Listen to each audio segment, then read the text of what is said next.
Hi everyone, today I'm going to be showing you Clearwater Hygiene's newest product, a box of coronavirus antigen rapid test kits.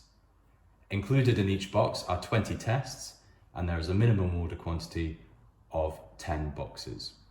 These tests are used for the rapid detection of SARS-CoV-2, aka COVID-19.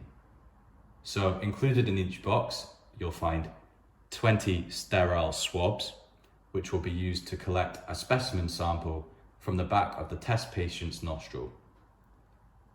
Combine this with the buffer solution in the extraction tube, and this will begin the test procedure.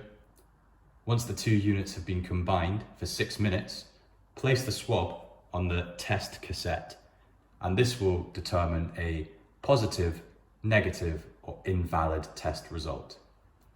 We highly advise that you read the instruction manual before carrying out any test procedure.